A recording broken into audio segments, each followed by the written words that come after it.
Hello, everybody. Welcome to episode 78 of Buds and Blue Jays, your place for all things related to the Toronto Blue Jays. I'm your host, Jesse Burrell, and I am joined, as always, by my co-host, Riley McConnell. And Riley, it's a pretty big week for us over here at Buds and Blue Jays, because that's right, it's our birthday, Riley. It has officially been 1 year since our first episode of Buds and Blue Jays, and it's kind of crazy to see how far we've come in just 1 year of doing this baseball podcast. Happy 1 year to Jesse and I in the podcast universe. We've had a lot of fun doing this. And, we started last year with a very small crowd. We've gained some followers on, all our platforms. It's good. We enjoy doing this a lot. Obviously, avid ball fans, but being, small town Canadian kids, we love the Toronto Blue Jays, grew up watching the Blue Jays. It's a lot of fun for us. And, we're same thing as last year, bringing you all the series recaps and things like that, breaking news, the good, the bad, the ugly, whatever it is. We're going to cover it all for you guys. As we do, yep. So today on the show, we're going to do a little bit of flashback to what we've done in our very first episode. And that's where we went through all the offensive pieces on the roster. We discussed how good we think they're going to be based on their projections. Do we have any concerns about any of these players? Do we think any of these players have a big breakout coming? Plus, we've got to dive into some stadium renovations updates and so much more. But first, Riley, we got to talk about what's been going on in Blue Jays lands all week, and that is the Bo Bichette arbitration case going on here, because the deadline came and went, and the Jays were able to come to an agreement with 11 different players: Vlad, Varsho, Romano, Jansen, Meza, Simber, and others. But the one notable exception, Riley, the Jays were not able to reach an agreement on their star shortstop, Bo Bichette. So they'll go through the process. They will have a neutral arbitrator decide what Bo Bichette's salary is going to be for the 2023 season. Bo and his camp filed in at $7.5 million, and the Jays have filed for a measly $5 million, Riley. That $2.5 million gap is the largest in baseball for any player in baseball this season. So first thoughts, Riley, on Bo Bichette going through his arbitration case. I first want to start off by saying that since the beginning of time in baseball, the shortstop has been maybe one of the most valued positions on the ball diamond. And it's not too often that you don't often see teams win it all with a subpar shortstop. You usually have a team with a pretty good shortstop. I personally think it's a great position as well. And it should be a position that is, highly valued. And I think for a player that has led the American League in hits 2 years in a row, I think it's almost, I told you I would pay him $8 million just flat out. That's me personally. That's how I would value him. I know there are other, there's other figures that, are backed up by numbers, but I mean, you should have just gave him the 7.5. I mean, it's with the money we want to spend. I don't know if it's going to affect Bo's morale too much, or whether it affects what's going to happen on, when the time he hits free agency, whether, I doubt that. I doubt that there is going to be talks of extensions. Well, at this point in the future, obviously we're still going through this, but pay the man. I mean, you can pick apart Bo Bichette's game from top to bottom, but at the end of the day, I mean, we got to pay the man. He's probably going to be our shortstop. We didn't go after one in the last couple of free agencies. I think he's about past due, and we gotta lock up a valuable player. Absolutely. Yeah, for what it's worth, the Jays have only gone to arbitration with 3 players since Mark Shapiro and Ross Atkins took over, and they were Ryan Tepera in 2019, Roberto Osuna in 2018, and Marcus Stroman in 2018. Now, I remember Marcus Stroman, when he had his arbitration case, there were some things where people were saying, like, I'll never forget the hurtful things my team said about me. Because what you're doing here in these arbitration cases is you are telling your player all the reasons they are bad at their game and why they're not worth the money that they think they are worth. And that can really get into a head of a player. And yeah, Bo Bichette, he's always got his high head. He's always been a very confident kid, right? So maybe this stuff won't bother him too much, but you never like hearing from your boss that the team you're trying to put your best foot forward for, that you just aren't as good as you think you are, Yeah, absolutely. And yeah, like I said, you can pick apart Bo's game, but at the end of the day, he's a player that you should try and nurture in a way. He's a young enough guy. Like I said, he plays a premium position. I mean, you gotta, I mean, he's still developing. I mean, we don't know what he's going to do the next 3 seasons. I mean, he has a very high ceiling. I mean, I'm sure he hasn't hit it yet. And that's coming from a guy who has put up some pretty good offensive numbers. I mean, yeah, honestly, we doled out the money we did to guys like, I get it, Brandon Belt on a 1-year contract, things like that. But I mean, it's you got to take a chance on the guy. I was kind of upset throughout this year that even Vladdy didn't get an extension. There's There's a still lot of time, but things. yeah. There's still time, but of course, like I'm worried about the 2023 season, like you, Jesse. But I still like to set up our ball club's future in the best way I think is see fit, and I see fit that if we don't end up, with Bo Bichette, I mean, where are we going to look for a shortstop? I mean, we're going to have to dig through some free agency, and then we probably end up overpaying a guy. So, and we're trying to basically underpay Bo Bichette. I totally think, and I'm not the only one who thinks this, I think he's more valuable than $5 million a year when you look around the league and see what the market's like. I think here's the case, though, if you are the Toronto Blue Jays, and here's why you're saying you think Bo Bichette is only good for $5 million a year. If you look at the good shortstops in Major League Baseball in their first arbitration year, these are what some of the top players got. Carlos Correa, his first arb year, made $5 million. Trevor Story, when he was with the Rockies there and had some good years coming up, he only made $5 million. Xander Bogaerts made 4.5, Corey Seager made $4 million, and Trey Turner made $3.725 million. So the only shortstop who in the last 5 years who in their first year of arbitration made more money than that was Francisco Lindor. And at that time, he had already been an all-star 3 times. He had received MVP votes, and he was already a Gold Glove Award winner. So he has a lot more accolades than what Bo Bichette has. So maybe the Blue Jays kind of thought there is where they would go for $5 million. But if you're Bo Bichette, you're making the case. I'm 24. I'm one of the most athletic players in this game. I'm a key piece to the success the Blue Jays are going to have. Former All-Star. You mentioned he led the AL in hits for 2 years in a row. And he can make the case that in September and October, when the games mattered most, Bo Bichette showed up. He put up his best month of his career during that times. And you can make that case that should be worth more money. Yeah, I'm usually a guy who sides with the players anyways. I can see it from the side of the Blue Jays front office, the organization, how they see it. The price for players is also being driven up. I think that has a lot to do with it. I mean, you got to put a competitive price on the table. This is something throughout Bo Bichette's tenure with the Blue Jays. I'm sure he won't forget it. Now, and that not necessarily will affect him, but he won't forget that come, next time they talk money and what he's worth in a season. I mean, I don't know, man. I don't like any sort of animosity. I personally think there should be a big divider between the front office and players. That's just me, but there's not. This is the time where they kind of camaraderie and have to talk about what he's worth. And me personally, I'm the arbitrator, which I cannot be an arbitrator for bias reasons, but I mean, I'm 7.5 for Bo Bichette easily, man. So, Riley, what do you say? Bo Bichette's a free agent in 2026. If you had to put a percent chance on it that he re-signs with the Blue Jays at that time, where would you put that line? Right now, I'm saying it's at about a 25% chance is what I'm thinking. If I'm flipping a coin 4 times, it's landed on heads once and tails 3 times for Bo Bichette to, remain a Blue Jay. Obviously would be ideal. I mean, I don't know what kind of, what free agency is looking like in 2026. I'm sure there's still good players on the market. But I think the scheme fit for this ball club, a lot of it is centered around Bo Bichette hitting high in the order and obviously putting up the numbers he does, man. I mean, it's a tough one if you're a fan. Obviously, the owners in front office don't want to do all this, but you're trying to save money and. Maybe this starts the ball whether, Bo Bichette wants to remain a Blue Jay come that time, because I can't see an extensioning happening anytime this year. I'd be very surprised if that's the case, Riley. I had it as low as 15%. It seems more and more likely each day that Bo Bichette is going to test free agency. But maybe if that motivates him to put up some good years in these next 3 years, maybe it's all worth it. But who knows? Moving on here now, another big news in Blue Jays land this week is that the Rogers Center has been going through some renovations and the field. And Riley, I'm sure you've seen some of the pictures of some of the work that's been done there.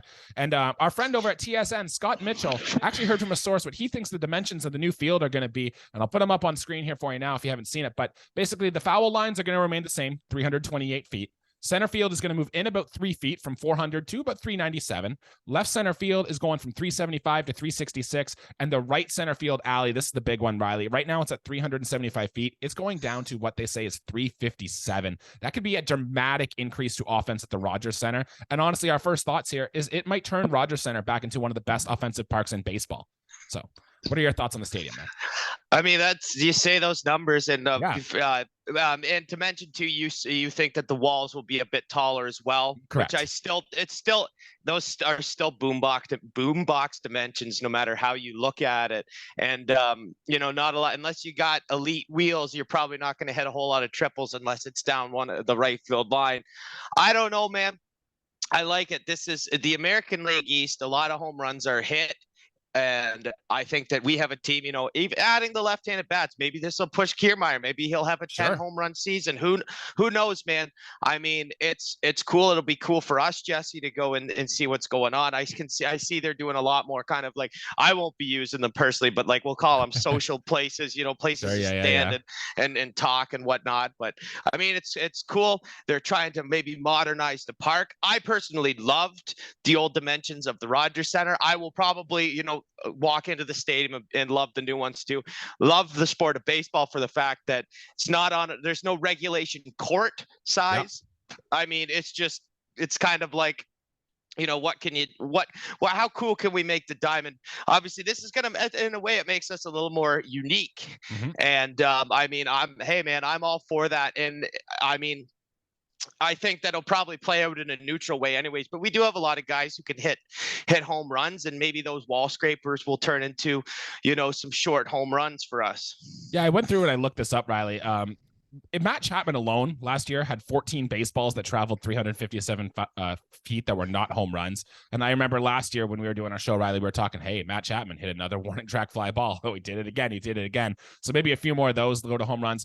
Vladimir Guerrero Jr. alone had probably 4, 5, or 6 balls that would have been home runs if this was the Rogers Center field he had last year. And there were others too, other Blue Jays. And again, it's going to go both ways, though. Our pitchers might allow more home runs. Like, this isn't good for Jose Barrios, who allowed more home runs than anyone else in baseball last year, to come in and now have to pitch in a smaller park. But we'll see. And I'm sure there's going to be like some non-intended consequences that we're not even thinking about right now. Like maybe the air travels weird in there with a different fence or something. Who knows? And I guess we'll just have to wait and see when the season gets going. Yeah, I know who will probably, it won't affect maybe a guy like Chris Bassett who pitches the ball on the ground. Mm-hmm. Maybe it'll add some different defensive metrics to a guy like Kevin Kiermaier, who has played on, every American League East diamond many of times. And when you start to, now he's playing in essentially a new ballpark for the outfielders. I mean, the infielders, same old. We already made the move, and the dirt now in the Rogers Center, which made a move I don't know how many years ago, but anyways, we got a new outfield configuration, and yeah, it's a new outfield for every player in Major League Baseball. It's a new park. I personally, the more I talk about it now, the more I kind of do look forward to seeing it. Kind of excited because I love the aesthetics of almost an unsymmetrical park. I'm a guy who does like a little bit of symmetry, but there's something that's what part of the beauty of the game of baseball is, ballpark dimensions. Jesse, this. It's a beautiful thing, man. Let's hope that, it doesn't play into effect in too many negatives, but you know what? Even if the opposition does hit, a couple more home runs against us through as the season goes out, I'm sure we're coming back with just one more than they are. Yeah, absolutely. And that's what I'm hoping for. It's going to have a new field at Rogers Center next year, which I think is long overdue and something we've all wanted for quite a while now here. Well, the Blue Jays, they made some transactions here, and although they are very unlikely to affect the 2023 team, these moves can affect the future of this team significantly. It was the international signing period, Riley, opened, and the Blue Jays signed 12 players to help fill out organizational roles. The big one, though, is outfielder Emmanuel Bonilla for a team record $4.1 million. So the Blue Jays must clearly like this guy. MLB Pipeline had him rated as the 7th best offensive prospect in the game. He was on their top 50. He's 6'1", 180. He's only 17 years old, Riley. But a lot of scouts think like the power is real and his body is likely to fill out as he gets older, and he can mash a fastball to all fields. The defense, serviceable, but he kind of seems like your corner outfield power bat. And although he's a long way from the big leagues, the Blue Jays definitely like something in this guy, and pay attention to prospects list years on, because this guy's name might be on it. I love the international prospect signing periods because I feel like the Jays have also done a good job in the past at it. So it's a great way to get players into the organization and get them into our system early. And 17 years old with basically a man's body, maybe fill him out a little bit more. Left field can turn into first base pretty quickly for some guys, depending on, he's still got a long ways to go. I mean, I don't see him until I can't imagine we'll see him for another 7 years. We're talking about him now just to bug your ear about him. But I mean, certainly a move that helps out the future. And the signing bonuses are always cool. I mean, a Blue Jays record. I mean, you know what? Cross your fingers and hope that we see his name on a lineup card here, within the next decade for sure. Some notable names the Blue Jays have signed in their international free agent period. Vladimir Guerrero Jr. was one of them. Now that might be the best of all time. But like Orelvis Martinez, who's currently one of our top 5 prospects, has been one of these players. I know Lourdes Gurriel Jr. is one of these players as well. So the Blue Jays have struck gold on finding these players, and you got to give credit to your scouts to find these guys, because one of these guys hits, one of these guys turns into like a Vladimir Guerrero Jr., which is a lot to ask for, of course. But if it does, then you're going to be set up for success in future seasons. So good stuff there. Absolutely. Well, even if we don't get a Vlad Jr. maybe ever again, I mean, it's still good to add to your organization from, all facets of the games, draft, free agent signings in North America, former MLB players, what have you. And then from the international prospect pool, that just, you got to be diverse and you got to take some chances on some guys, and let's hope this guy pays off in the future. I hope so. All right, Riley, let's get into the main subject of the episode here now. We're going to start getting critical about the Blue Jays' current players on the roster. We're going to go through the 13 or so major impact players that we're going to see a lot of this season. We're going to probably tell you what they did last year, what they're expected to do this year. Do we have a sinking feeling? Are one of these players going to boom? Are they going to break out? Are one of these players actually going to disappoint us?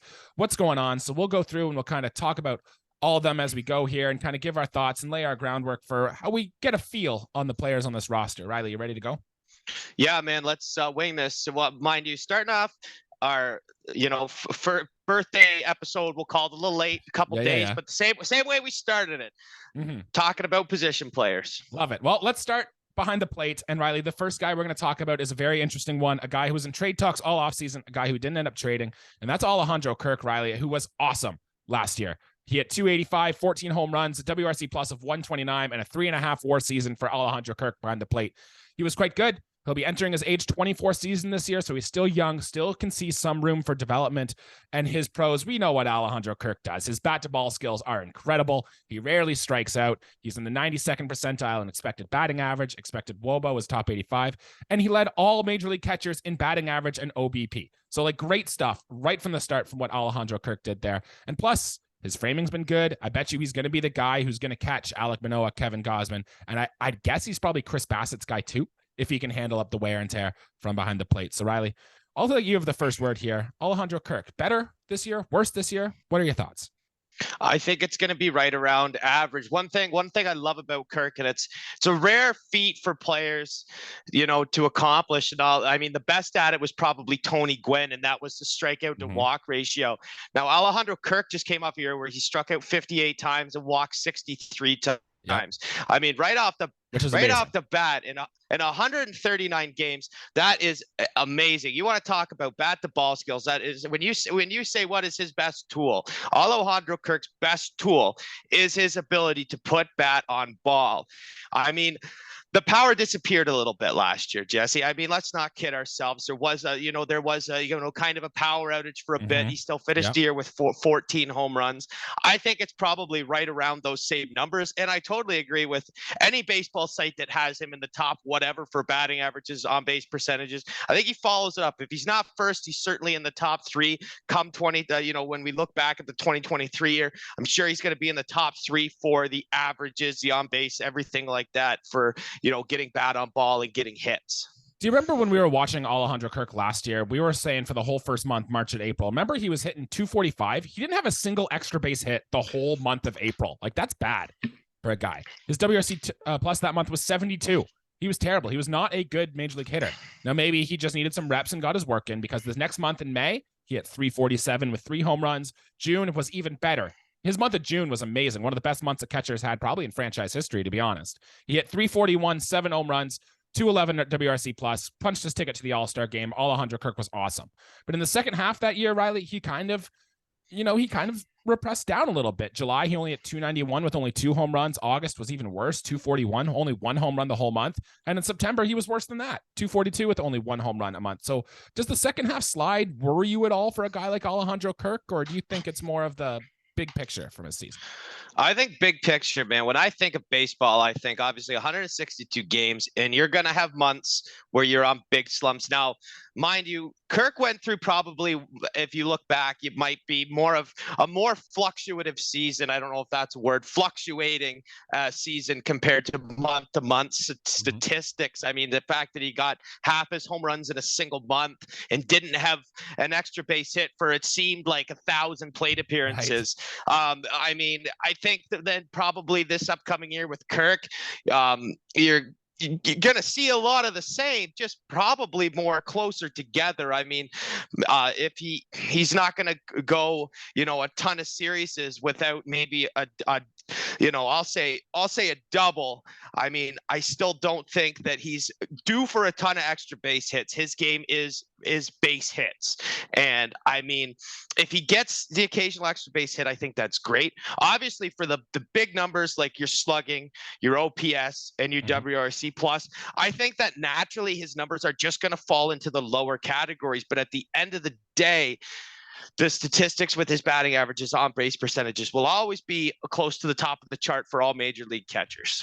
And I think you're right. I think he's going to be in a good place. And you can make the argument too, Riley, that maybe he just wore down a lot, right? Because he was coming off the COVID shortened year and he was coming off the year before where he didn't play that much, right? So maybe this was just, hey, Kirk, you got to catch all the time. And I think maybe the addition of Brandon Belt now means Kirk won't have to DH as much. He won't spend as much time behind the plate. And maybe his numbers will increase because of that if he's playing in smaller sample sizes. So Steamer projects him, Riley, for a line of 281, 18 home runs, and a 141 WRC plus. That's a big number. Riley, where do you fall? Is it going to be better than that or worse than that? Or is that line just right? I still think he doesn't hit 18 home runs. I do.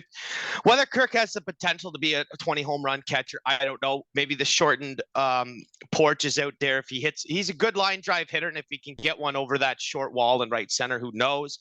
I have him personally around 15 home runs, a 285 batting average.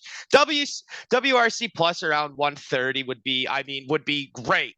But don't get me wrong, if it is lower than that, it's still not the end of the world. I think that you're going to, like I said, his power statistics are probably going to be right around the same. I still think his best stat, if he finishes next year with more walks than strikeouts, that would be amazing. And again, I never expect that for any major league player. I don't care who you are. You're more often than not by a lot going to strike out more than you're going to walk. So, I mean, if Kirk repeats that feat, I mean, that'll be just amazing. So I think you're right. We threw it up to our fans on Twitter and we asked the same question, Riley. 27% of them thought Kirk was going to have a better line. 29.7 thought worse, and 43.2 think that line is just right. I think I'm kind of on the side it's going to be slightly worse, but I'm making the same damn things you said there. I think it's going to be very similar. The power is going to come down. He's still going to be good, just maybe not this good as he showed this year. And of course, if he makes the improvements, tweaks it, he's gotten a lot better defensively. And if those are implemented this year, Jesse, then who cares? He's still one of the best catchers in Major League Baseball. All right. Well, the good news is these Blue Jays have other options behind the plate. And let's go on to this guy, which is kind of quickly becoming one of my favorite Blue Jays on the team. And that's Danny Jansen. And he is entering his age 28 season. Last year, Riley, 260, 15 home runs, and a WRC plus of 140. And that was 2.6 WAR. And that was with him missing some time on the injured list last year. And Riley, the big pros for Danny Jansen, the bat is finally coming around here. Coming off a strong second half in 2021, he put together a very nice offensive season last year, and he was very, very good at attacking the fastball, which I thought was great. He hit over 300 on the fastball, slugged over 600 against it, and his average exit velocity, hard hit percentage, barrel percentage were all the highest of his career. And in fact, his WRC plus of 140 was the best for all MLB catchers in 2022 with a minimum of 200 at bats. So seems to be some good stuff here from Danny Jansen. What's your expectations? I mean, Danny Jansen, I'm so glad we have Alejandro Kirk, don't get me wrong, but I almost feel so bad for Danny Jansen that he does not have a full-on starter's role as a major league catcher. This guy really put it together last year. He was so disappointed, not in him, just that it happened, that he faced that injury. He finished the year with, I can't believe it, a career high 15 home runs. I mean, this guy's only played 100 games once. He played 107 games in 2019. This guy has been in the major leagues, but he has not I mean, last year he played 72 games, and that was his second highest amount of games, and he still hit 15 home runs in 215 at bats. I mean, that's pretty good numbers for a guy who's supposedly maybe our backup catcher, or splitting time in a lot of different ways. I mean, Danny Jansen brings to the table still above average defensive metrics, and I mean, finally the rest of the MLB and the people in the States are catching on that Danny Jansen is a great power hitter. And I still think he's underrated as far as his bat goes. If you give this guy the at bat, he's going to put balls into the seats. Now, not necessarily a high batting average. This is almost, the opposite of Kirk in a way. Same kind of deal behind the plate, still going to give you above average innings behind the plate, but guy who maybe will give you some different attributes and traits from his plate appearances than Kirk. Danny Jansen really took the Marcus Semien approach to hitting for that one season he was here. Like, Marcus Semien was always really good as catch the ball up front, hit it to your pull side, hit it in the air. You will get more. Like, Marcus Semien hit 48 home runs for us that year. Danny Jansen kind of bought into that mentality and started doing that. And I don't think it's an accident. You've now saw his home run rate, climb to where it was the best in his career. There are some cons. If you look into his game, though, his line drive rate wasn't that good, and he does hit a lot of pop-ups, so that could lead to a low batting average. So you're never going to see maybe a 270, 280 hitter out of Danny Jansen. So you might have to live with the 220s, 230s thing with the power he gets. And another thing, too, is he only had 2 hits on the curveball all last year. That was it. He hit, I think it was 0.95 on the curveball last year. And both of his hits, Riley, were just little ground balls that got in between the shortstop and the third baseman. So maybe pitchers start to realize this, and maybe that's a way they can attack Danny Jansen. But, until we see it, he's still going to be really good. And the pop time, Riley, was one thing I noticed too from Danny Jansen's game. He was the 9th best in baseball in 2021, and he went to 38th in 2022. So the arm might not be, it's still good, but it's not maybe elite as it once was for Danny Jansen. So maybe just things to watch going forward. Well, even if the defensive numbers are maybe even digressing a little bit, he's still not the worst option to have as a designated hitter, especially for this year's club. But yeah, he's obviously going to get innings behind the plate, and he's going to probably, basically, unless last year he got injured, but he's probably going to get the same amount of usage, we'll call it, and maybe more if Kirk does need that little extra break. I think with what's going to happen now, we're not a brand new team, but John Schneider taking over, kind of with an already piloted plane. Now we've landed, we've kind of reassessed, we've got a new crew. Now we're taking off. And I mean, if something goes on, I mean, we could see him possibly favor one catcher over the other. Now, not necessarily benching Kirk for a long time, but using them more interchangeably than playing more the hot hand, Jansen. Right? Like whoever's I mean, hey, you gotta play the guys that are hitting the ball and hitting the ball well. And Danny Jansen went on some great streaks last year, absolutely. And I think if his bat's hot, it's almost impossible to take it out of the lineup. Well, Steamer projects him to hit 238 next year, 21 home runs, which would be a career high for Danny Jansen, and a WRC plus of 119 or better. So, Riley, is that line just right, or do you think he's going to be better or worse going into next year? I'm going to say that's right. I'm going to say that's right along the lines of just right. If he can hit 20 home runs, I will totally celebrate that. Danny Jansen is a guy who's he's not going to get the games from behind the dish because of Alejandro Kirk.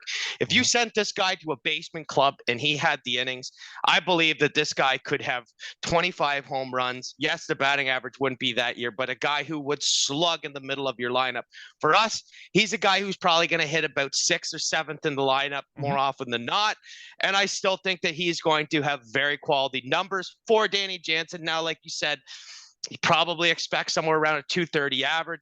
If he hovers around a 300 on base percentage, I would be happy with that. Anything lower is kind of less acceptable. I mean, 300 on base is probably the bottom of my barrel, with, right? Yeah. I mean, but we're talking about a guy with some good pop at his bat. I mean, and not everyone can have it all.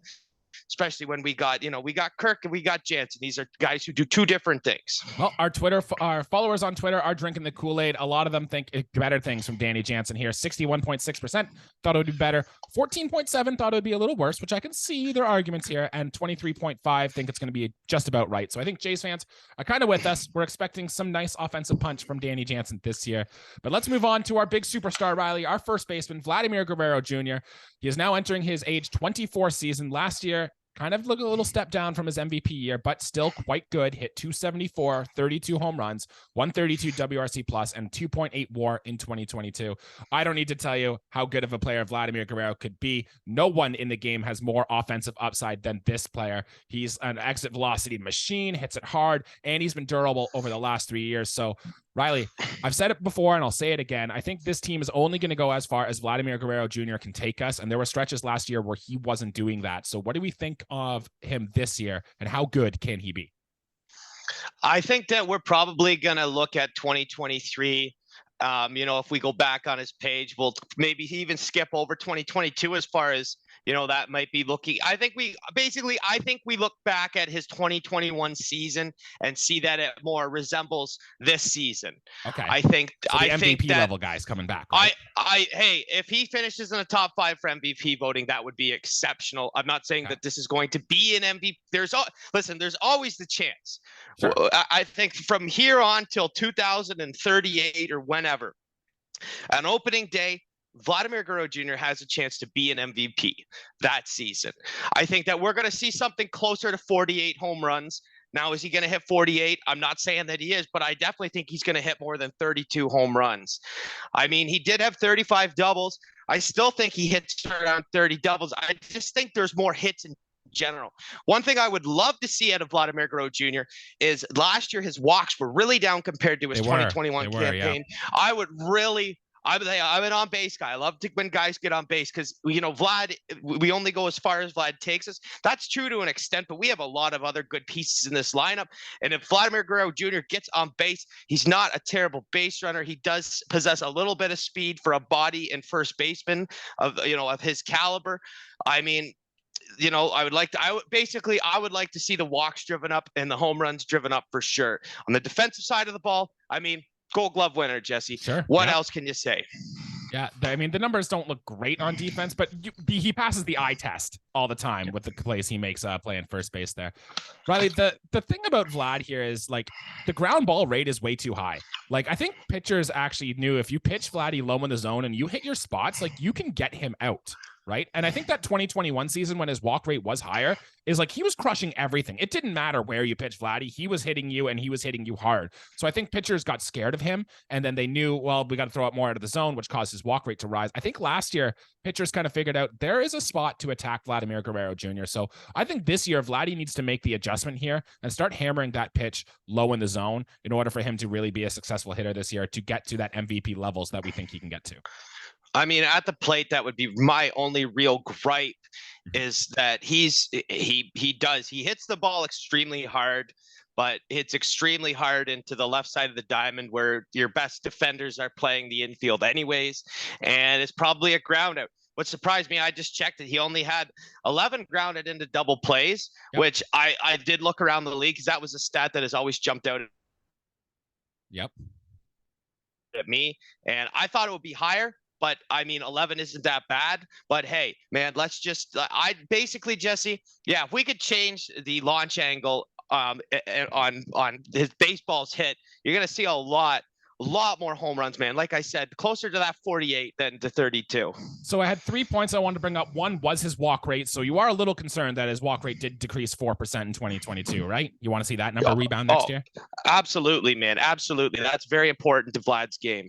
Okay, the next one then. Does this worry you, Riley? In his MVP 2021 season, he was plus 11 run value in hitting the slider. So he crushed sliders in 2021 when teams would throw it into him. Last year in 2022, it was -2. So it wasn't that good at hitting the slider. Do you think that's a problem? Do you think that's a change in approach? Or are you feel like it's going to come back to normal next year? I mean, if it doesn't, it's definitely, you see more and more major league pitchers incorporate a slider, and a good slider at that, into their repertoire of pitches.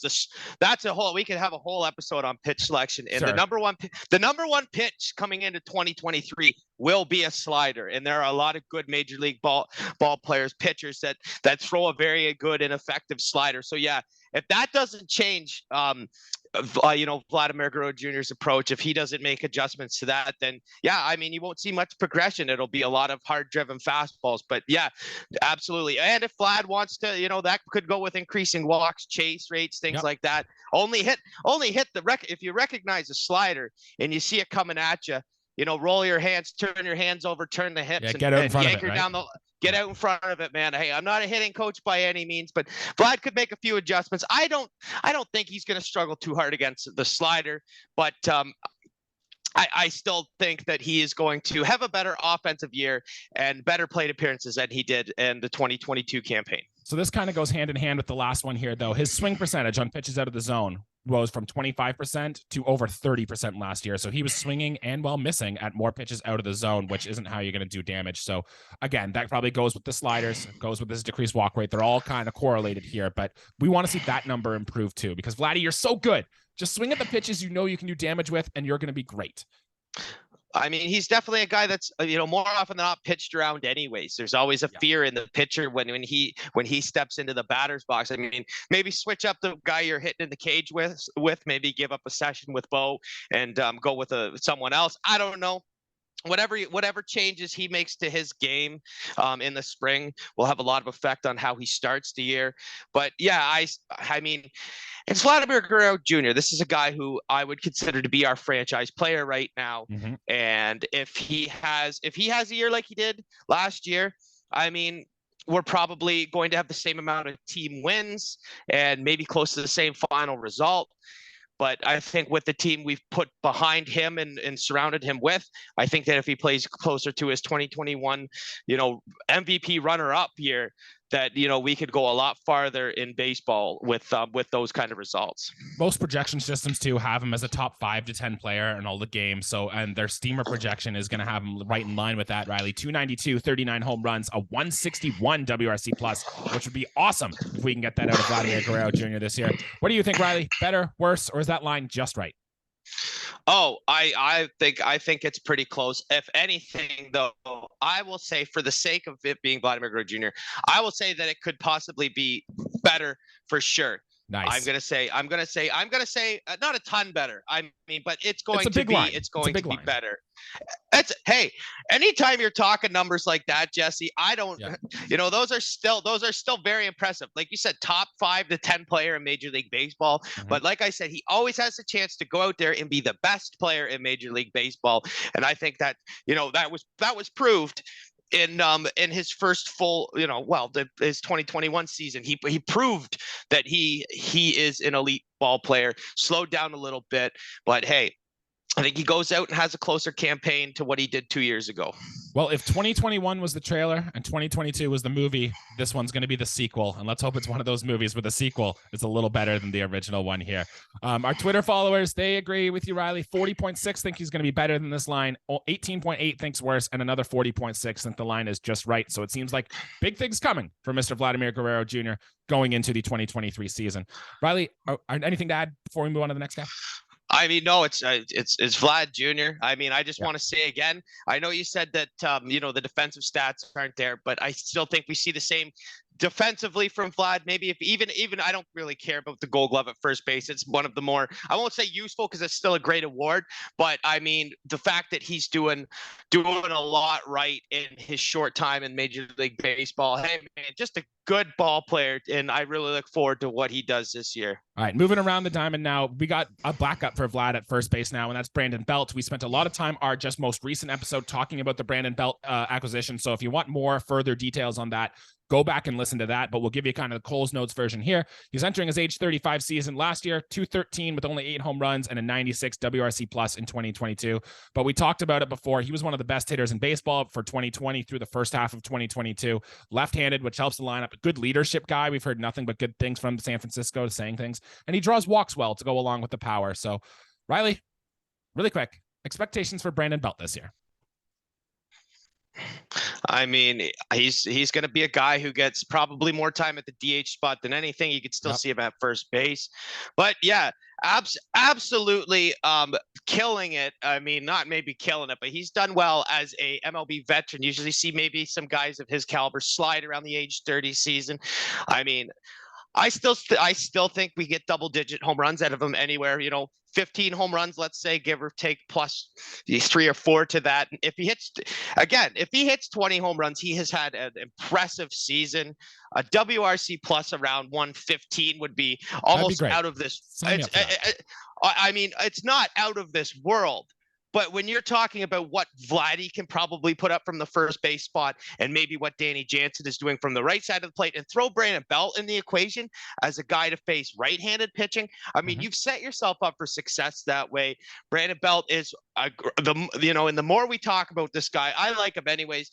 Longtime San Francisco Giant. He's won 2 World Series championships. This guy knows what it takes to win. He's viewed as a leader. This is a very important guy on this team, and more people than they do probably don't know like what he brings, because not a lot of people have played with this guy. But I hope that he fits in well and shows up and is a leader, because I still think he's got what it takes to hit at the major league level. Obviously, he's doing better in his for his power as he almost ages like wine.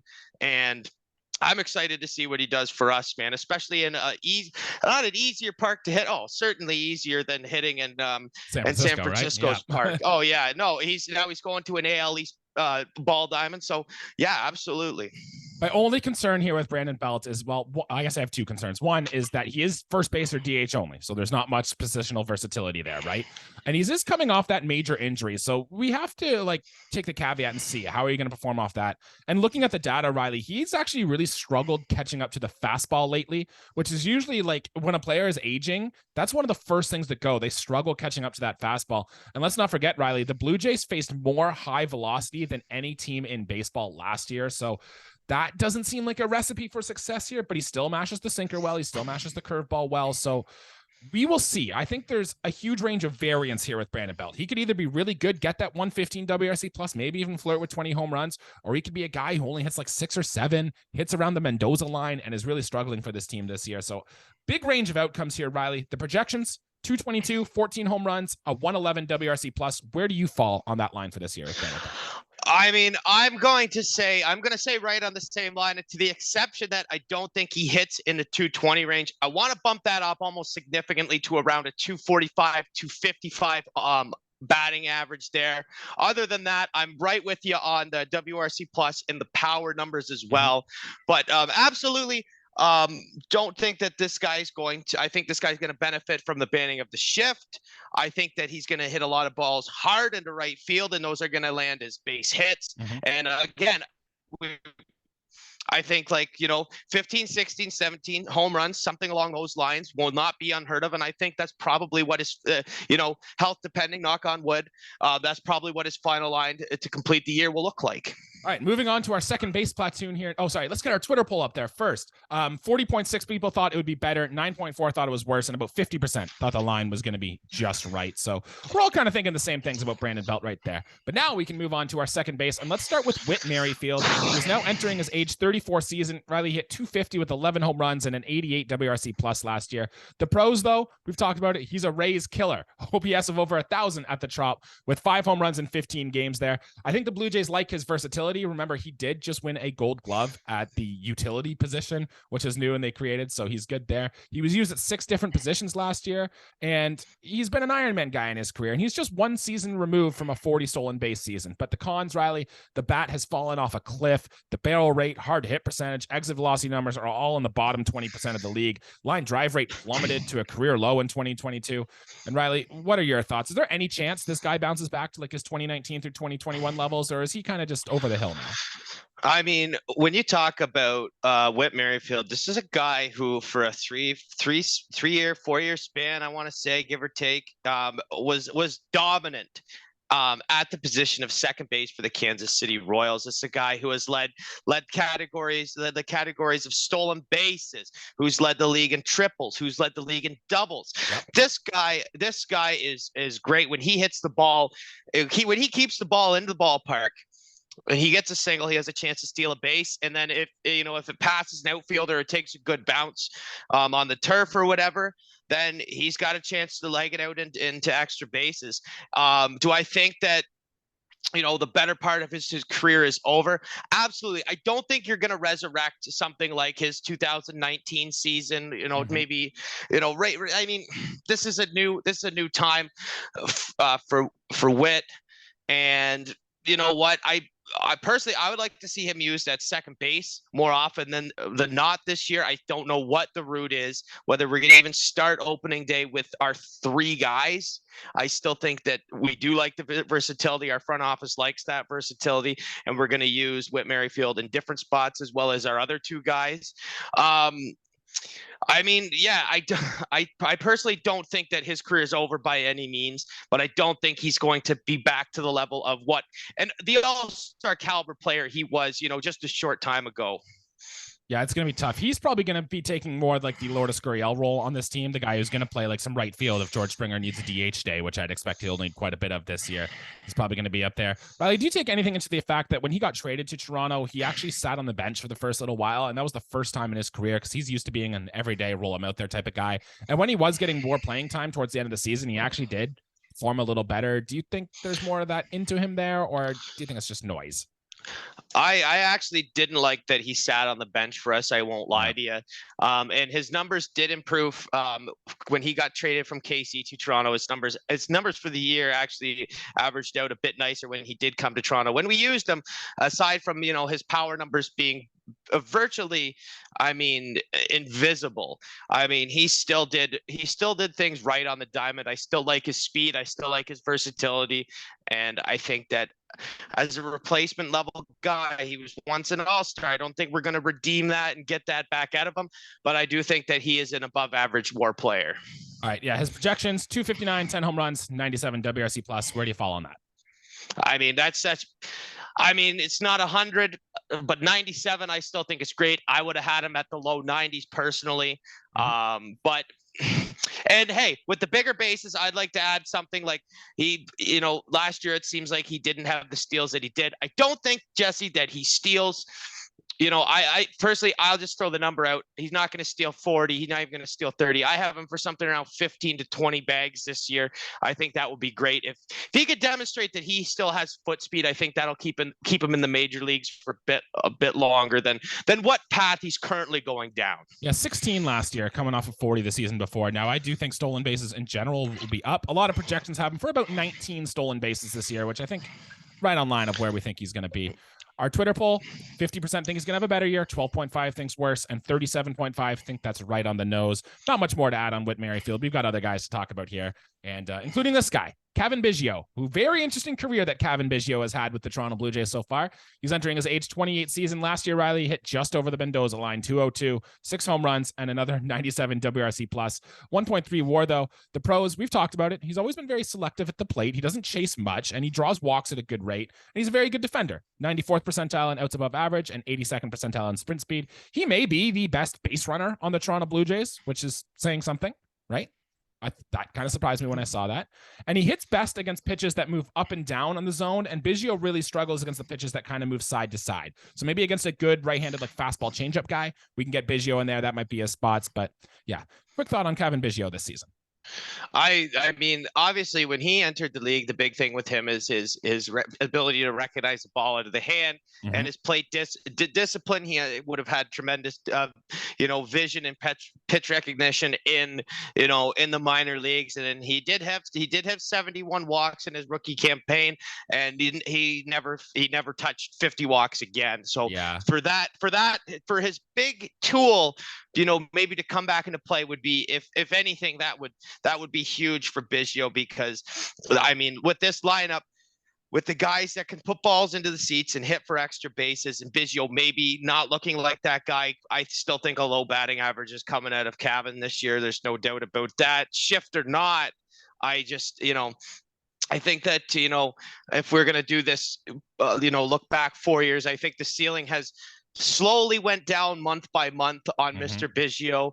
And I mean, yeah, and a guy who's not going to give you, 100 WRC plus. I know you said he had 99, which I still find something like that. 97, something along those lines, which I still almost find surprising, is at times, it seemed like his bat just it just wasn't there for us. His approach in theory sounds great, right? Like, don't swing at the pitches that are on the corners, on the edge. Wait until you get your meatball, your pitch right down the middle, because those are the pitches you can do the most damage with, right?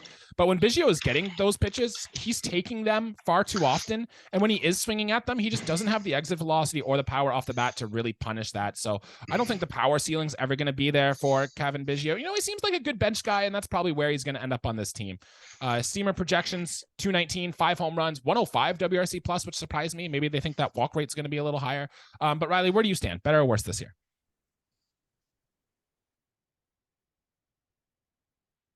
Did we lose you? Are you frozen? Oh, there we go. Riley, better or worse? Yeah, I can hear you, Jesse. No, I honestly, I think that they're worse to around the same, but not by much, man. It's just my Toronto Blue Jays, as the years have gone on, has gotten less on the Biggio trade, and it sucks. Obviously, I love the son of a former major league ball player, 3,000 hits, Craig, Cavan, nowhere like near the caliber of ball player, and I just don't think he has the plate recognition like he had on lower quality pitching. And yeah, Jesse, I'm going to have to say just a touch worth it. Again, these projections are, basically scientifically proven and, in some way, shape or form, but they're not always going to be 100% accurate. No, of course not. And the sad thing is that, I mean, as low as those numbers already are, that I still think he's going to maybe finish with worse numbers. And that goes in the batting average, mostly the batting average. And still, it would be nice to see the on base up and the ability to draw more walks. But again, unless we see a lot in spring training, I don't know what's going to happen with him, even as this year goes on. Well, our Twitter fans think 36.4% think will be better, 27.3 worse, and 36.4 think the line is just right. Riley, we got a lot more players to get to in about 15 minutes to do it, so let's power through these next guys. The next one, Riley, Santiago Espinal. He's entering his age 28 season. He had 267, 7 home runs, a WRC plus of 99, and 2.3 WAR. He was good in the first half. Made the All-Star team. Good defensive infielder. His arm isn't the best, but his range is good. He's able to get there. He doesn't strike out much and can put the bat on ball quite well, but his exit velocity numbers are never going to be there. He was never going to be much of a home run threat. He struggled mightily against sliders last year, hit just 170 off them. And yeah, I don't have a lot else to add on Santiago Espinal. Good guy, good character, dude. What do you got? Don't see him hitting 10 home runs. Yeah, If he finished with a 275 batting average, I'd be super happy with that. Do I see that happening? I see him finishing with 10 or 15 points less. Maybe 260, 265 would be nice as well. And guy doesn't steal a ton of bases, but it's still for a guy who's on the fringe of that could be a possible base stealer. I mean, he had 6 last year. Maybe that number could be 10. Yep. I still think that might be a stretch, but we will see. He was an all-star, had a great first half, kind of fell off in the second half. I don't think he repeats the all-star first half. He does, but I think that his numbers are probably going to slide a little bit as from last year. Just a hair. I mean, he started off real hot, then went cold. Maybe we're more neutral temperature throughout the whole season for Espinal. Yeah, Steamer projects 268, 8 home runs, 106 WRC plus. Where do you fall on that? I mean, yeah, right. That checks out. That's a very close representation of what I think his campaign is going to be like. And our Twitter followers think the same thing. Better, 25.8%. Worse, 25.8%. And then just shy of 50%, 48.4%. I think the line is just right. Now, moving over to our shortstop, we started the show talking about Bo Bichette and what he can do, but let's talk about him a little more here. He's entering his age 25 season. At the end of the season, Riley, his numbers looked exactly where they should have been. 290, 24 home runs, 129 WRC plus, 4.5 WAR season. He's an elite hitter, man. He spreads the ball to all parts of the field. He hits it with authority. He crushes off-speed pitches. Changeup and sliders really being the two big ones. Bo Bichette hits really well. There's still He leaves you a little more desired though, because you still feel like there could be some more in his bat. He feels like he's a few small tweaks away from being this absolute monster of a hitter from Bo Bichette, like some talent that not many people have. And he does swing and miss at a lot of pitches. Like he finds he's down 0-1 a lot more than he's up 1-0. And if you look at the numbers, Bo Bichette is significantly better. So are other players across baseball. But when he gets ahead in the count 1-0, Bo Bichette does so much more damage. So what do you think, Riley? What are your expectations for the big guy here this year? I mean, obviously the discussion has been an ongoing thing, and that's how he approaches his plate appearances, and obviously recognizing a slider in the other batter's box kind of deal. Like, I don't think we're going to get as many ridiculous swings, but I mean, it's definitely not out of the question that he does do that the odd time. And he's an aggressive hitter. He's going to put the ball in play. He struck out 155 times last year, which is, I mean, that's a big number. I didn't think that he was going to strike out that much. Mm-hmm. He's not going to draw his walks. He did have a career high by one. He had 40 walks in 2021, and he had 41 walks last year. I think that's part of the course. I think he strikes out a little bit less. But the big thing here, Jesse, is that he finished with 29 home runs 2 seasons ago. And I think if you hit 29 home runs, if you hit 27 home runs, you have the chance to hit 30 home runs. Yep. Is this going to be the year that we see Bo Bichette have 30 home runs? I absolutely think so. With the changes being made to this ballpark, I think this is all in Bo Bichette's favor. I hope this, whatever we were talking about with this arbitration, hope this drives him to be a better ball player. And he makes, like you said, the smallest of adjustments to add that to could be a monster game. There. And he has a chance to repeat as 3 years in a row to lead the American League in hits, which is always a great number. I mean, not 200 hits. He was off by 9 in 2021. He was off by 11 last year. Mm-hmm. I mean, all things are kind of clicking for Bo. It's just that one little tweak in his game. And he's just below Vladimir Guerrero Jr. and the players in Major League Baseball. Man, Bo is so close on the offensive side of the ball. Riley, I have 3 things on Bo Bichette, and I'm going to ask you if any of these things worry you from looking at the data from Bo Bichette. His rookie year, Riley, he was 83rd percentile in sprint speed. The next year, the COVID year, he was 70th percentile to 74 2 years ago, and then to 54. Bo Bichette is just getting slower at the age of 24. Does that worry you at all?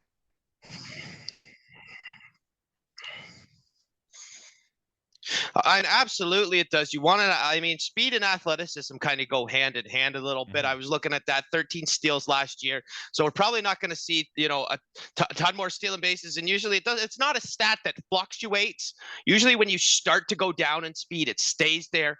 I mean, so if Bo Bichette's lost the sprint speed, I mean, that's not great. That's not ideal. But I still think that there's a lot of other categories that put him in the elitist category. I'm not that concerned that his sprint speed numbers are down, but it just kind of, it takes away from his speed aspect. He still has a lot of other tools to make him a good ball player. Just seems weird. 24 years of age, you just suddenly get slower at that age. I don't know. It seems weird to me. But another one, Riley, his line drive weight was the lowest in his career last year. Does that bother you at all? Yeah, a little bit, because we see what he can do when he lines the ball. But again, if we make the right adjustments as a team and in our approaches and our swings, that Bo could, Bo has a chance to hit 30 home runs. And I mean, he's not going to have huge moonshots, a lot of line drive home runs. He can put the ball the other way, like the best of them. I mean, we saw him start to pull the ball a lot more. There was a lot of good things we saw in Bo's game last year. And I think that it's probably going to, I mean, I'm not saying he's going to have a whole year like he did last month of the year last year, but he's going to do some real good things for sure. I just want to see him. Doesn't really concern me. I just want to see him take that fastball, pull it, crush it to your pull side, Bo Bichette. It's in there. I want to see it.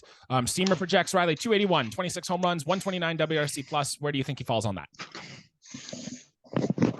Up, send him up for me, man. That's just a touch more. Again, I got a lot of big things, man. I want to see him in a 135, 140 WRC plus for Bo Bichette for me would be outstanding. I think he has it in him, man. I really do think he has it in him. He is one of the more scrutinized players in this organization. And I think that what we saw last year in Bo Bichette's game, I think that he's going to hit the ground running, so to speak, and have a great season. Twitter agrees with you, Riley. 53.7 think he's going to be better than that, and only 7.3 think he's going to be worse, with 39 thinking the line is going to be right there. Riley, 4 players to get to. We're running up against the clock, so let's power through these quick. First one, your boy, Matt Chapman, entering his age 30 season last year. I think was a successful season for Matt Chapman. He didn't quite hit the 38 home runs we thought he might, but he hit 27, hit 229 to go with it, and a 117 WRC plus for a 4-WAR season. The pros, Riley, he looks like he's fully past that hip issue that plagued him a long while ago. It still has immense power. His exit velocity and hard hit numbers are still some of the best in the game, and the defense is still good, still takes that leadership role. And yeah, what are your thoughts on Chapman this year? I think Chapman's gonna draw over 75 walks this year. Love that. I think that's really gonna do good for his on-base percentage. I also have him as a 30 home run hitter. Don't have him as a 38 home run hitter, 31, 32, 33, somewhere around those numbers. This is a guy who, I mean, he's in a tough batting order. Naturally, you'd see this guy hit higher up in the order, but because he's on the team, he hits lower for us. And you know what? I'm okay with that, because you got a guy with a lot of pop hitting in the bottom third of your order. I mean, I'm cool with that. Plus, you look at his defensive numbers. We talk about that all the time. I mean, don't care about the gold glove, whatever. This guy is a gold glove defender, a platinum glove at that. I mean, I really hope that, there's a lot of strikeouts. There's a lot of swing and miss in his game. I know that that's probably going to be the same story this year. But I would really like to see, if he is taking those big swings and misses, then possibly, some more power numbers to go with that. Maybe, more doubles. I mean, he did have 27 doubles last year, which is not bad. The same number of long balls. So, I mean, 30 and 30 would be really cool. I expect something along those lines. Steamer projects 221, 26 home runs, a 111 WRC plus for Matt Chapman. Where do you fall on that line? Oh, baby. Raise the roof on that one. Let's go. I'm gonna say 221 average is a great projection. I'm not disrespected at all by that, because it certainly could happen. But I do have him around 235, 240 with 30 home runs, Jesse. Okay, love that. Our Twitter pollers agree with you. 68.4% think a better thing is in store for Matt Chapman, and only 2.6 think he's worse, and about 28.9 think he's going to be just right. We got our outfielders to go, Riley. We're going on to our new guy, Dalton Varsho, who we got in the big trade this offseason. He is entering his age 26 season. Hit 234 last year with 27 home runs and a WRC plus of 106, a 4.5 WAR season. We've talked about him before in a few episodes here too. The defense is amazing. He's dramatically going to shore up this. His outs above average was the best in all of baseball last year. And he turned into an extreme pull hitter last year, Riley. Over 50% of the batted balls he hit were to the pull side, which actually could help with the new dimensions in Rogers Center here now. And it might help him tap into his power potential a little more. Speed isn't bad. He could probably steal some bags too. The con though, Riley, is that I'm not sure the bat is elite for Dalton Varsho. Yeah, he flirted with about 30 home runs, but the exit velocity numbers are quite low. His batting average is never going to be there. His OBP skills aren't the best either. So if the bat isn't coming through, there is a chance he just kind of bottoms out at the plate. Now, I don't think that's going to happen, but there is the risk there, because there is like some Colby Rasmus thing here. He's going to have to make some good swing decisions to be a high impact piece. What are your thoughts on Dalton Varsho for this season? I mean, of course, you want big things from this guy. You look at what we gave up for him, and our best prospect in our system that played some good games with us last year, and then longtime Blue Jay Lourdes Gurriel Jr. Yeah. You look at Dalton Varsho, and two things jump off at you, and that's that he's got two, like, besides his defense is elite. He can play catcher. He's got speed in the outfield. He's got a well above average throwing arm. He's a literal 4-tool player. His bat to ball skills is the only hindering thing. This is a guy who's probably going to scrape around 230, 235 this year, I would say, at the most for most times, but he has a chance to be a guy who, and I think he easily hits 20 home runs, and I think he could steal 20 bags. I think if you hit 27 home runs, Jesse, you can hit 30 home runs. Yep. And Rogers Center is not necessarily a place where you need exit velocity. A high fly ball that gets out of the ballpark is a home run if you hit it maybe to the right field pole, something like that. And Varsho, definitely, I can see him hitting 30 home runs this year, and then 20 steals would also be nice to go along with that, something along those lines. But again, I'm with you, Jesse. I just don't see the batting average and on base skills. I think if he hovers around a 300 on base percentage, I mean, that would be great. But again, that's the lowest that you can really go. A 310, 315 would be spectacular. And I'd be happy with that because he's probably doing some good things on the other side of those numbers. Steamer projects 235, 26 home runs, a 113 WRC plus. Riley, where do you stand? I'm a little bit higher the power. And right along the same time, the lines of the averages. I just don't see him really, getting those base hits. And I don't think it's another guy who should benefit from the shift, but I don't think does as much as other guys will. Yeah, I'm kind of with you there. 46.4% of our Twitter followers thought better, 14.3 thought worse, and 39.3. It's where I stand. I think the line is just right. 2 more players to go. This is our new defensive whiz, our new center fielder. We've seen him in the AL East quite a bit. It is Kevin Kiermaier, entering his age 34 season. He was quite bad last year, 228, 7 home runs at WRC plus a 90, but was still good defender. He's probably going to be the best Blue Jays defender we've had since probably Kevin Pillar out there. And a true grit and grind player, which Blue Jays fans have always liked. Sprint speed is still amazing. So he's my pick to lead the Blue Jays in stolen bases this year. And he's very good at taking that extra base or moving up on sac flies or pass balls, etc. And Riley, I do love a good leg kick in his swing, which Kevin Kiermaier has always had. So what are your thoughts for Kevin Kiermaier this season?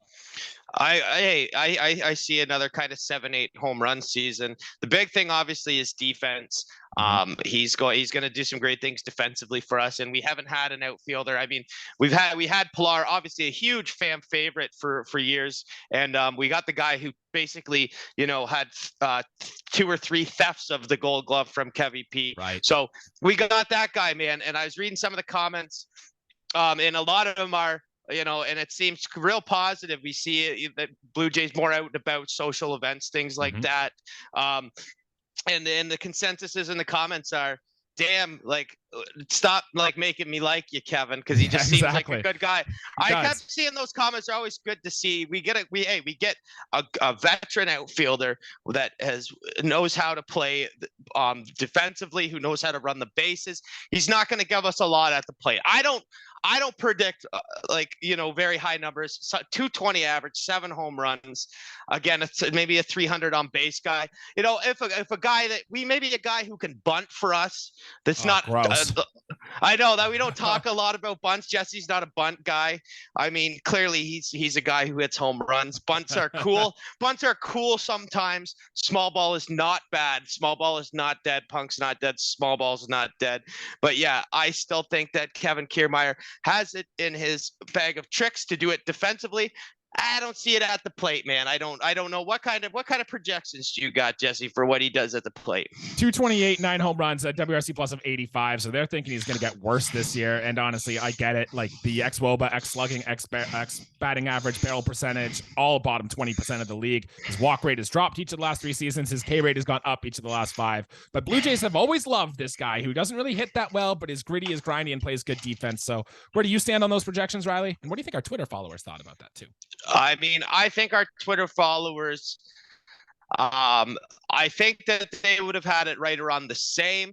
I mean, it's hard to say that he's going to get better. You got Father Time knocking at your door, and injuries too with him as well, right?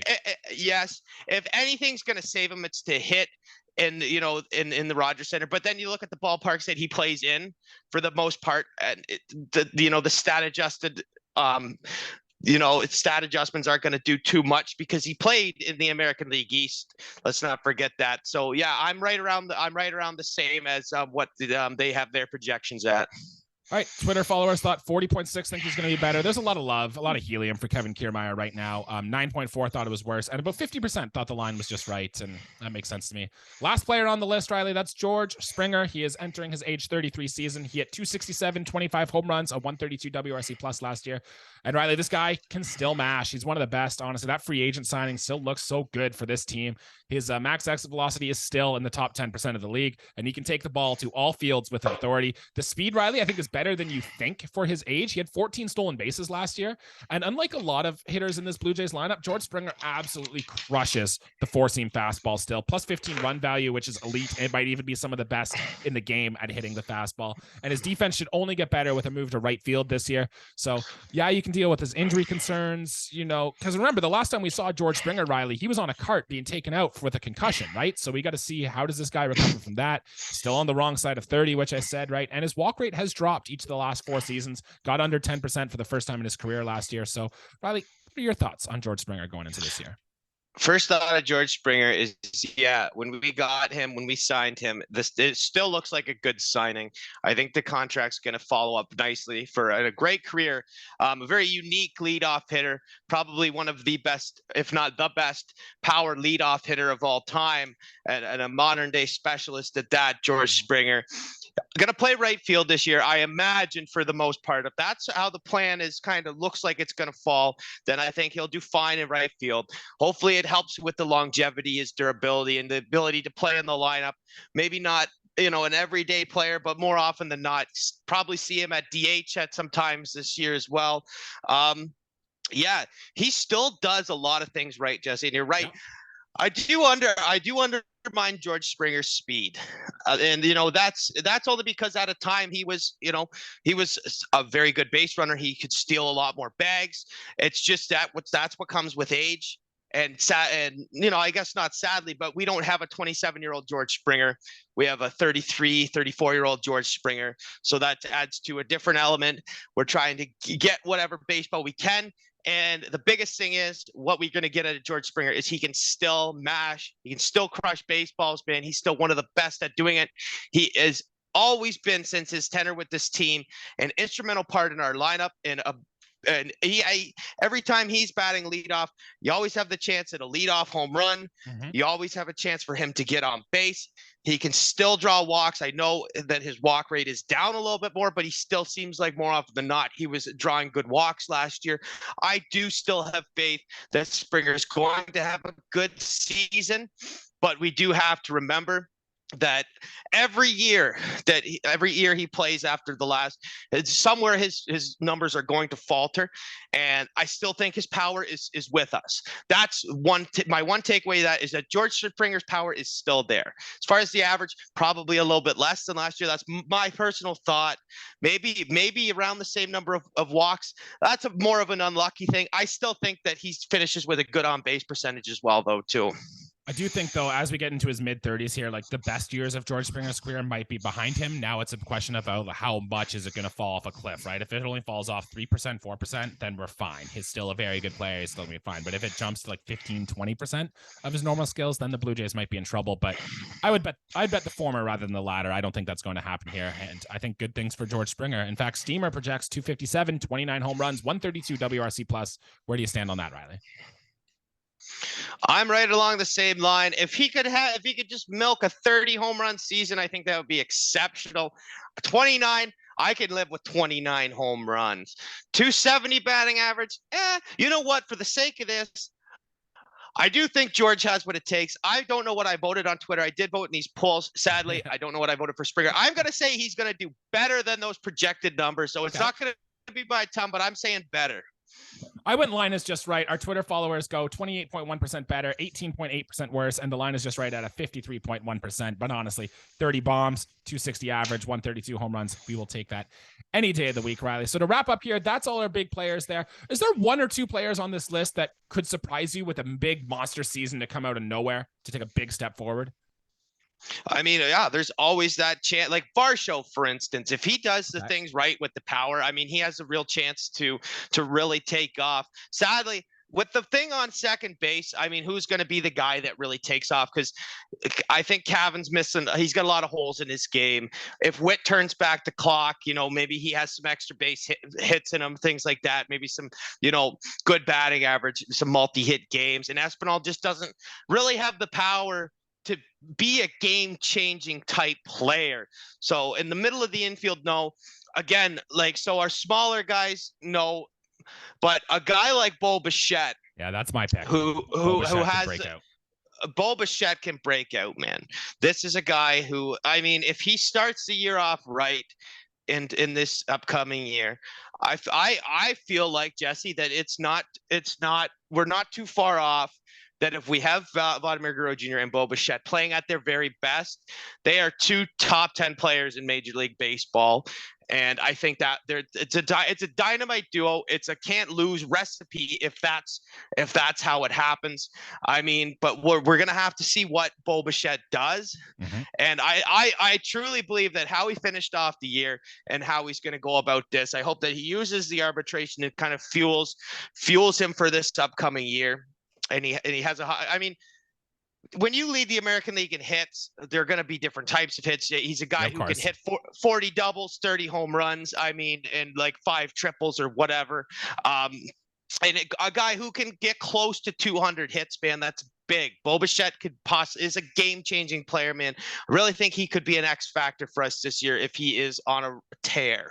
And which player in these lineup that we mentioned here today do you think has the most likely to disappoint, to have a really poor offensive season? I mean, definitely. What worries me is Alejandro Kirk just a little bit. Mine as well. I mean, it's too bad to say, but I mean, there's a chance that his power really disappears. Mm-hmm. Again, I mean, the bat to ball skills is great, but if the exit velocity isn't there, and he's a guy who was kind of played straight up for the most part anyway, so the shift really doesn't have any implications on him. And a lot of it, bat to ball percentages and luck kind of fall into, if he's lining out, grounding out a lot, if those bloopers are being caught or line drives being caught, that you could really see him, go over 4 with a pop out and 3 ground outs, where that game could have easily been turned around and it's a 2 for 4 day instead of an 0 for 4 day. So, I mean, a lot of luck goes into that, of course, but I could possibly see it happening to Kirk. And that's just the baseball gods kind of poo-pooing on you for not hitting the ball in the seats. Kirk is the number one choice. I could also see disappointing seasons from George Springer and Dalton Varsho as well, although I hope we get positive ones from there, but we'll see. I'm so excited. We are now 33 days away from our first spring training game and 68 days away from opening day. So Riley, it'll be here before you know it. That's going to do it for our episode here today. Thank you everybody for tuning in. Next week on our episode, we're going to look at the pitching staff now. We're going to do kind of the same thing that we did here, go through what our expectations are for all the pitchers and see how we think they're going to perform next year. So please like and subscribe to the channel if you're watching us on YouTube, and if you're listening to us on podcast, please leave us a 5-star review. We'll be back later this week to discuss the pitching stuff. Riley, anything else to add before we get out of here today?